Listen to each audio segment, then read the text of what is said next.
dia, primeiro ano, mais uma aula com a professora Lélia Risuênio, uma aula de arte. Então, sejam todos bem-vindos.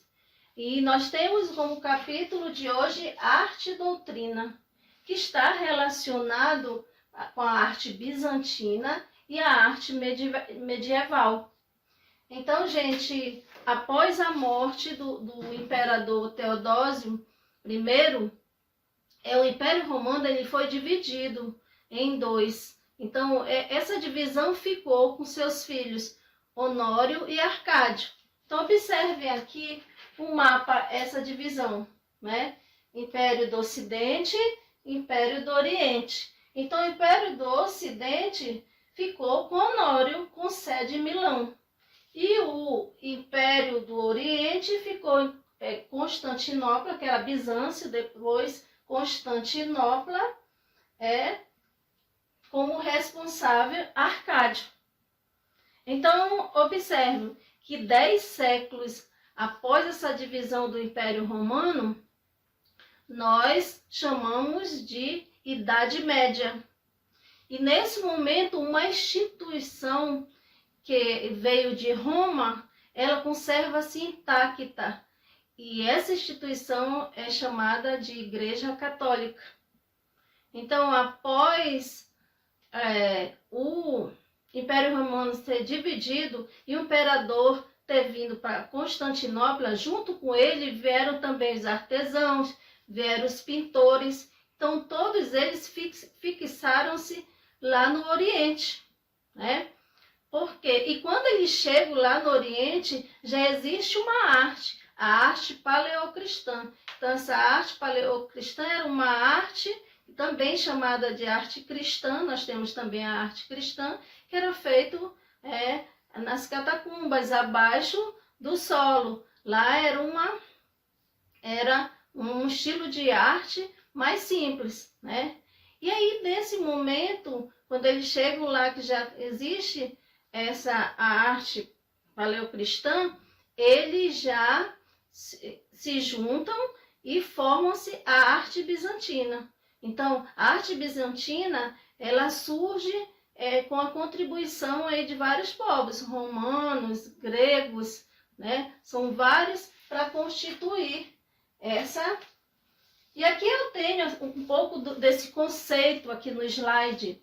O termo arte bizantina refere-se à expressão artística de caráter religioso, olha aqui, referência à Igreja Católica do Império Bizantino, então a parte religiosa.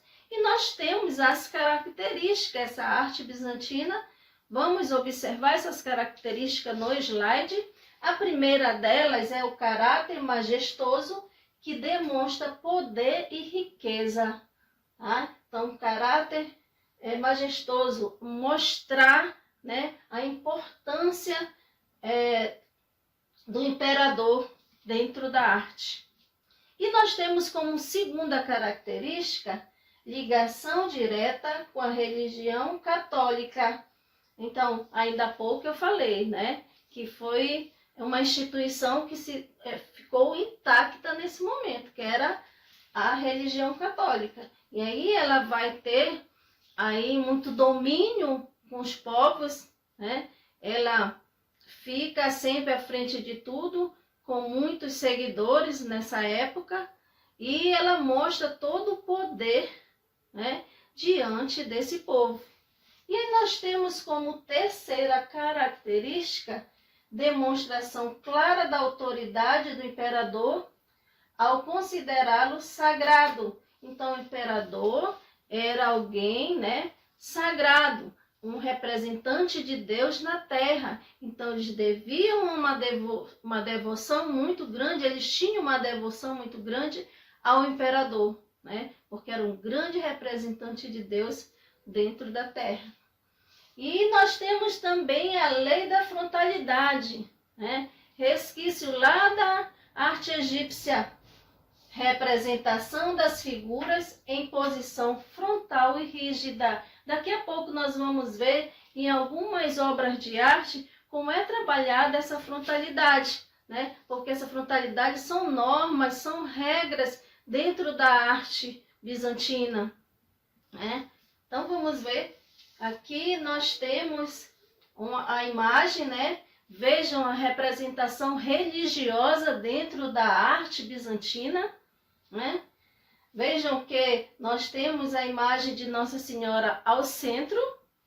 Eles trabalhavam essas imagens com fortes características, entre elas o rosto longo, né?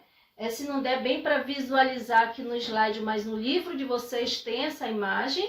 Então observa a característica sempre com rosto longo e fino. E mostrando a lei da frontalidade, então, que uma das regras era ter o rosto de perfil, né? E chamar bastante atenção pelo colorido e ser uma imagem religiosa ligada diretamente à Igreja Católica.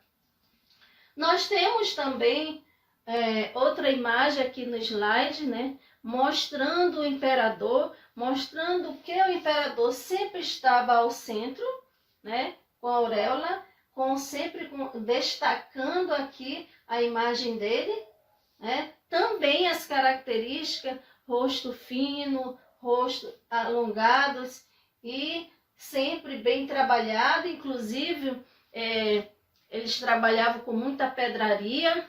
Geralmente as imagens tinham um pouco de ouro, e quando eles pintavam, quando eles desenhavam um colar, por exemplo, uma santa, colocava algum adorno em uma santa, sempre eles colocavam com pedrarias na roupa, né? Então essa arte, ela era diferente. Pintava-se a obra, organizava-se a obra e decorava com pedras preciosas. E muitas das vezes até com algumas partes, alguns detalhes em ouro, né? Então, nós temos aqui agora outra imagem, que foi a iconografia. A iconografia, ela chamou muito a atenção na arte bizantina, né? Veja que nós temos um retábulo aqui, a imagem mostra 3 partes. Então, a iconografia eu coloquei aqui abaixo. A iconografia foi a melhor forma de comunicação da igreja. Por que a melhor forma de comunicação da igreja? Porque ela servia para evangelizar as pessoas, principalmente os iletrados, né? Principalmente eles, né? Que não tinham acesso a livros, não liam. Então, essas imagens, a iconografia, né, que mostrava seus ícones da arte bizantina, eles levavam para os locais e evangelizavam. Muitas das vezes pintavam de acordo com o evangelho e mostrava as imagens e ia falando e explicando o evangelho de acordo com aquelas imagens. Mais ou menos aquilo que eu estou fazendo agora, né? Dando aula e explicando, mostrando cada parte e cada arte. E o quanto foi... essa arte foi uma arte diferente, né? Uma arte bela, uma arte perfeita, uma arte bem organizada, mas tudo voltado para o religioso. Nunca esqueça disso. Tudo voltado para o religioso. Nós estamos na Idade Média, o poderio está com a Igreja Católica. Então, tudo se referia, né, a algo religioso, ao religioso do momento. E aí, gente, nesse momento também, né, a arte era muito forte, a arte era muito viva, a arte era muito trabalhada. Nós temos os livros chamados Iluminuras. É o livro ilustrado, né, por isso que está livro ilustrado, aí Iluminuras. Esse livro era bem trabalhado, era um livro que poucos tinham acesso, eram mais padres, monges, né, as pessoas mais de dentro da igreja, pode-se dizer mais religiosas até. Essas iluminuras, nós temos aqui a imagem, né, de uma iluminura. Então, eram os livros que eles decoravam as páginas bem organizadas, eram manuscritos esses livros, então, escritos, né, à mão, com letras bem organizadas, trabalhava o ouro e a prata, eram livros que a gente já dá para imaginar que não eram livros assim de fácil acesso, porque tinha um valor, tinha um custo muito alto, por ter, também eles decoravam com pedras, com ouro, com a prata, e faziam aquelas letras diferentes, né? Umas letras bem organizadas. E cada página, gente, não era só a capa, porque aqui nós estamos mostrando a capa, né, de um livro, de uma iluminura, e sim todas as páginas desse livro eram bem escritas, bem desenhadas, tinha só aquela classe, tinha só aqueles artistas que trabalhavam com essas iluminuras. Então, o colorido especial, é por isso que nós estudamos hoje essas iluminuras, porque faz parte da arte. É uma arte maravilhosa, é uma arte em que mostra realmente a importância, né, que tem esses artistas nesse momento da história, nesse momento da arte bizantina. Então, gente, deu para entender como é que era trabalhada essa arte bizantina, como tudo começou, como foi o desenrolar dessa arte, o quanto essa arte chamou a atenção nesse mundo, né? Esse mundo artístico, nesse mundo bizantino, né? Tendo sempre à frente o imperador, sempre todas as referências a este imperador.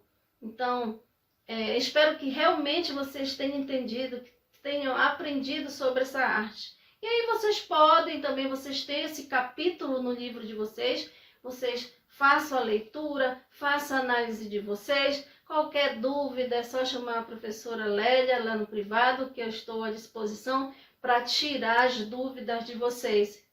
Então, gente, um bom dia e até a próxima aula.